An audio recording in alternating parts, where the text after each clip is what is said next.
Well, it is the 23rd day of March 2020 as Kenyans continue to adhere to the directives given by the government to stay at home and, of course, maintain the social distance. We're here to give you the latest updates regarding COVID-19 pandemic and other stories. But first, here are the top stories.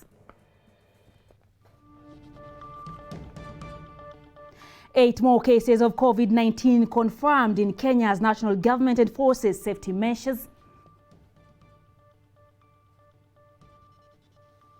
Public vehicles adhere to the SAT rules, carrying less passengers but with a little bit hiked fare.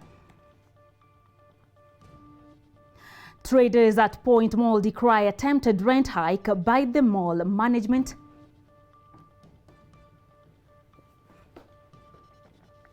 Also at this hour, Kenya Sevens team to resume training on Wednesday after 14 days mandatory self-isolation.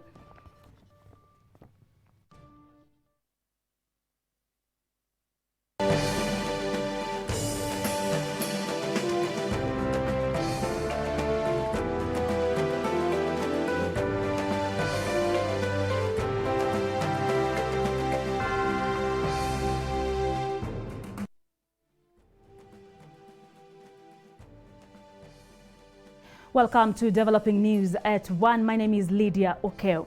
Now, 8 more cases of COVID-19 have been confirmed in Kenya, with the national government enforcing measures of social distance, for instance, banning gatherings by use of force, which will be implemented by the National Police Service. Now, Africa surpasses 1,000 infections as Kenya enters a crucial week to contain the virus. This was announced by the Health Cabinet Secretary Mutahi Kagwe on Sunday, as Christine Kamau now reports. If we continue to behave normally, this disease will treat us abnormally. A warning of the bombshell the CS for Health Mutahi Kagwe issued to Kenyans as the year to heed avoidance of public gatherings was largely ignored by the faithful and cultural of among us Kenyans. Sunday, Kenya entered a crucial week that will break or make the country as far as containing coronavirus disease pandemic is concerned. However, the announcement of the 8 new cases brings to spot the extent to which ignorance of quarantine and social distance is concerned. In the last 72 hours, however, we have received confirmation of an additional 8 cases who have tested positive for coronavirus. This now brings the total number of those who have tested positive to 15. As to this situation, the government has taken to tighten the measures of maintaining social distancing in personal space. They include all international flights except those carrying cargo are banned effectively Wednesday. All arrivals into Kenya, the Kenyan citizenry of foreigners will undergo mandatory quarantine, but at their own costs. Those who fail to undergo quarantine will be forced to and will be charged under the Public Health Act. All bars and places of entertainment have been closed by Sunday midnight. All worship services have been banned effectively.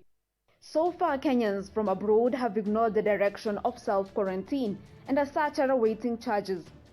Kilifi Deputy Governor Gideon Saburi is under isolation at Mombasa's Coast General Teaching and Referral Hospital Coronavirus Quarantine Center. The county's CEC Anissa Omar has confirmed. The Deputy Governor returned from Germany recently and was required to self-quarantine for 14 days in accordance with guidelines issued by the Health Ministry. And I would like to add here that this will apply to our senior government official in Kilifi who defied and refused to self-quarantine, who is now being forcibly quarantined in a facility, and upon the completion of the period given by our health authorities, the person, the official, will be charged in a court of law. The free will of Kenyans has been repeatedly invoked. However, the force of the law has been invoked with the PS Public Services Karanja Kibisho contributing that the force of the law will be used, with worship services being revoked. And to make sure that we understand each other, the National Government Administration officers are hereby directed that moving forward, there will be no churches that will be open, they will shut them. And if you are found with an open church in your area of jurisdiction, disciplinary action will be taken against you. Public transport has been the other sector mentioned. Already vehicles have been directed to transport 60% to capacity. The Inspector of General Hilary Mtiambai has recalled the National Police Service to enforce the new directives. To start by this midnight, enforcing the closure of the bars from the midnight. Secondly, to start enforcing the regulations of the matatus, observing the outlined regulations, observing distance in the matatus, the numbers of passengers in the matatus, and the health standard. In Africa, as of March 22nd, 40 countries have confirmed cases of coronavirus. The total confirmed cases have surpassed 1,000. Globally, the cases have reached over 300,000 infections, with at least 12,000 deaths. Many thanks, Christine Kamau, for that report. Now, despite the initial government directive suspending all public gatherings, including church events, in most parts of the country, business went as usual in some of the churches. A big number of worshippers, however, chose to stay at home over COVID-19, spread fears, as others chose to defy the odds in pursuit of their spiritual nourishment, as Chris Sambu now reports. Confusion greeted Sunday service in Makueni County, with most worshippers staying away from churches that remained open despite an advisory against crowding. At Power and Restoration Center Church in Kibwezi, a quarter of the members showed up for the service, with the pastor in charge of the Pentecostal church blaming the low attendance to the COVID-19 fears.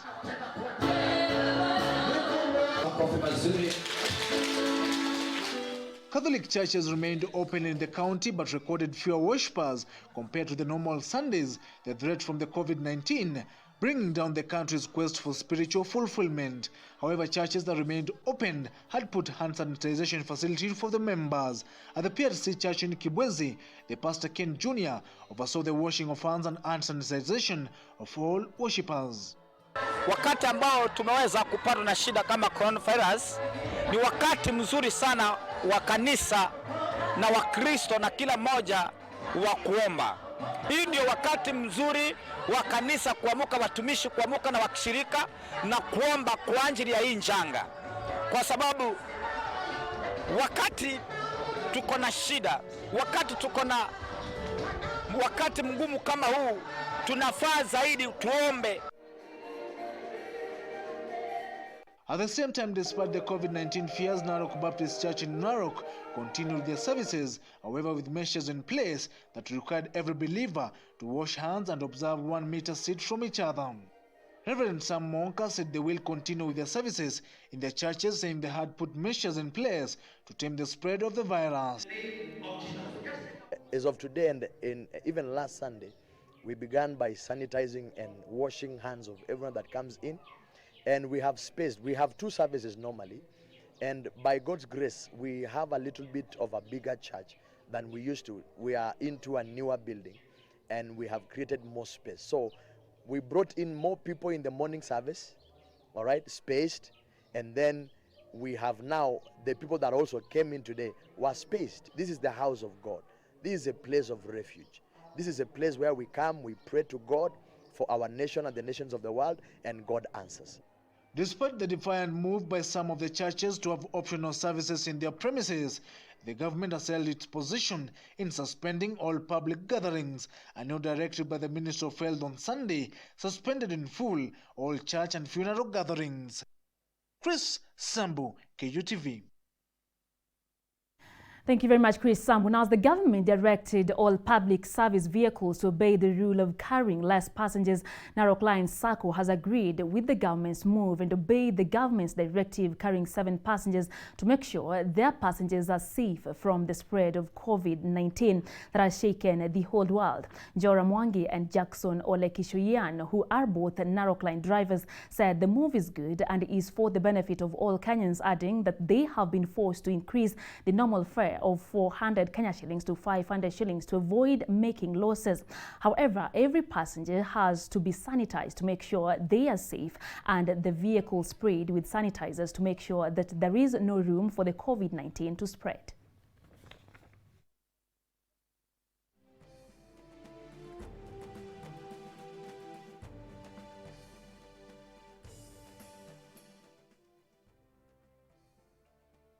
Tumeamua kushirikiana na serikali. Tunatii wito huo wa serikali kubeba watu 7, kuosha gari, kuosha abiria. Tunazingatia hayo. Ombi kwa madereva wenzangu ni kuwaambia tushirikiane na serikali. Mambo yenyewe haiendi mzuri, lakini zaidi ya yote ni kulinda usafi. Tunakuwa watu wasafi, hata abiria wetu tunawabeba mzuri kulingana pia na sheria vile tunaobeba wananchi. Tumeambiwa kwamba ni 7 passengers. And in Nairobi County, traders at the Point Mall in Buruburu, Nairobi County, are up in arms following an attempt by the management to raise rent by 10% starting next month. The irate traders have termed the move by the mall management to increase rent as insensitive, most of the time like this when businesses are doing badly following the ongoing COVID-19 pandemic. A letter from the mall to the tenants dated March 18th indicates that the new rent charges will take effect April 1st, 2020. The letter has directed the tenants to sign their respective lease agreements in triplicate and submit back to the mall's office before March 27th. The traders, however, say they cannot afford to pay the new rent since business has been slow following the COVID-19 pandemic. Gregory Somba, who is the traders chairman, said their spirited efforts to have dialogue with the management over the rent increment has not been successful. The mall does not even have a lot of traffic to attract good business. There are a lot of difficulties. We are doing business under very difficult circumstances. We find it unfair, and we find it very unfriendly for them to, in this, knowing the epidemic situation we are going through, to come with measures and issues with letters and even giving us a timeline. Now we cross over to the coastal region where Lamu County government faulted for laxity in conducting COVID-19 awareness campaign. Former Lamu County Governor Issa Timami has criticized the current regime for taking the COVID-19 pandemic lightly in the manner they dealt with the suspected Italian feared to be having the virus. Timami said the case of the Italian who traveled from Malindi to Mpeketoni suspected to be having the deadly virus proved the county was not prepared to handle the pandemic. Addressing a press conference, he said it was sad the county government did not quarantine the Italian and instead took him to several hospitals. Reports indicate that the Italian arrived in Mpeketoni and took himself to hospital, but the county officials transferred him from one hospital to another instead of isolating him. Tunaomba huku Lamu corona isitufikilie, lakini ni lazima tujiandae kuwa ikiwa watu wataathirika na hii virus tufanye nini.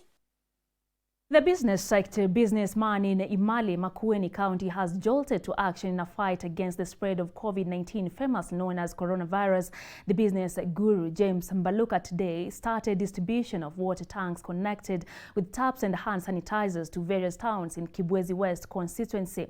Among the towns targeted are Imali, Makindu, Kibwezi, among others, which are situated along the busy Mombasa-Nairobi highway. Mbaluka in his message advised traders at Imali Open Air Market to observe personal hygiene and social distancing while serving their customers.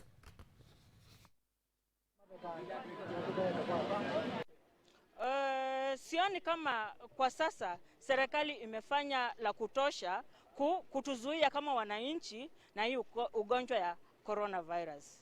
Juu kila mtu ako hapa anatapaka, kuna wengine hawawezi jinunulia mtungi, kuna wengine hawawezi jinunulia sabuni, na bado kila mtu anahangaika. Dawa kubwa ama njia kubwa ya kuzuia uenezaji zaidi wa hii ugonjwa ni kupitia usafi. Na usafi ambao wamesema ni kupitia kudisinfect ama kwa kunawa mikono. Kwa hivyo tumejichukulia hiyo jukumu kwetu kama wafanyabiashara, tusaidie watu wetu wa hapa Emali, tuwawekee tangi kadhaa za maji. Kedong landowners paralyzed transport along busy Mai Mahiu Narok highway, claiming that their land is being taken by the government. The residents are accusing police that they are using force to remove them. The standoff lasted for 2 hours, resulting in injuries. Narok Senator Ledama Olekina calmed the irate demonstrators and urged President Uhuru Kenyatta to keep his word in solving the long-standing land ownership quagmire in Maasai land. Toka 1985 wakati Wamasai waliuliwa hapa, ambaye katika historia mnajua inaitwa Kidong Massacre. Tumekuwa tukiisha hapa. Leo tunafukuzwa. Tunaambiwa mmepewa 4,000. Tunaambiwa mmepewa 6,000. Tunaambiwa mnakuwa compensated.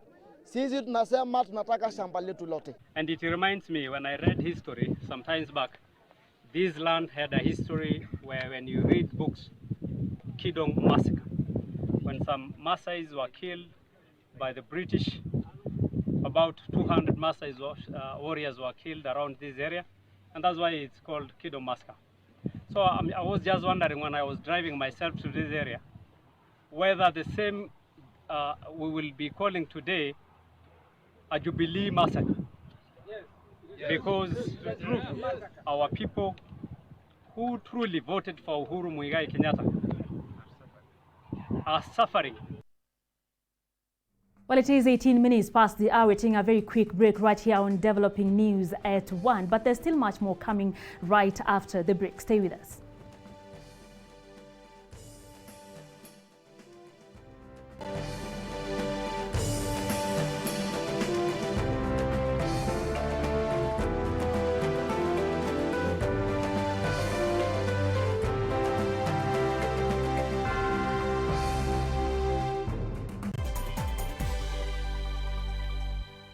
APRT Sacco is financially transforming Africa. Welcome to APRT Sacco. At APRT Sacco, we offer job opportunities, internship, training, attachments to graduates from various colleges and universities. We enable Kenyans to earn a living as we financially transform Africa together. Are you a member of APRT Sacco who wants to buy a car, land, house, expand your business, or even pay school fees? Talk to us. To join APRT Sacco, buy shares for as little as 100 shillings and get your share certificate when your shares amount to 5,000 shillings. Join APRT Sacco through M-Pesa by sending money to till number 666741. APRT Sacco. Enjoy the power of many. We are featuring the conversation on the fourth industrial revolution. Tech is amazing. It just baffles me on how it keeps on transforming. It's something that it's not well known, but it's making effect. You might have this grand idea, and that's great, but if you don't sit down and put in the work, then it's just an idea. Machines that are going to be learning how to use data to make everything simpler in our lives. Well, yes. Yes and no.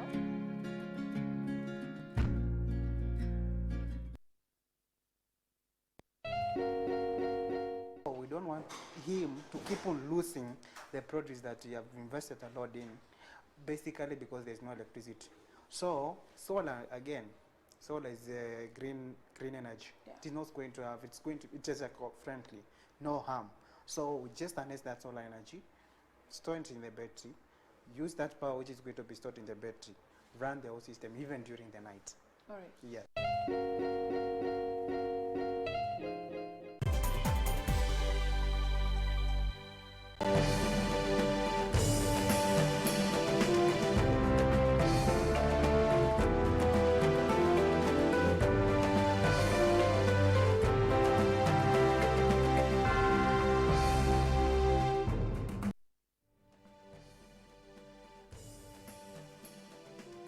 Welcome back and thank you for staying with us. You're watching Developing News at 1. Now, National Men's Rugby Sevens team Shujaa is expected to resume training on Wednesday after the completion of the 14-day mandatory self-isolation.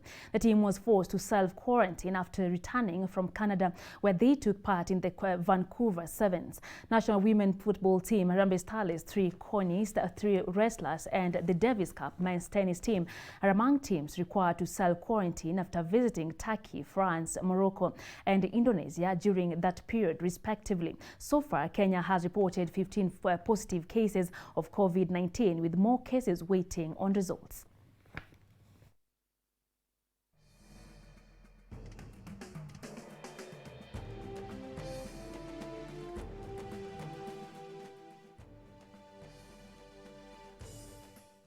And finally, the coronavirus continues to ravage the world, with the sports fraternity announcing new transitions, recoveries and even deaths. Now, the latest COVID-19 victim being former Real Madrid president Lorenzo Sanz. His demise was made publicly by his son, Lorenzo Sanz Duran. The 76-year-old Sanz was president at the Bernabeu from 1995 to 2000, a period in which Real won at the Champions League twice. Sanz signed players such as Roberto Carlos, Clarence Seedorf and Eva Suka during his time in charge of the 33-time Spanish champions.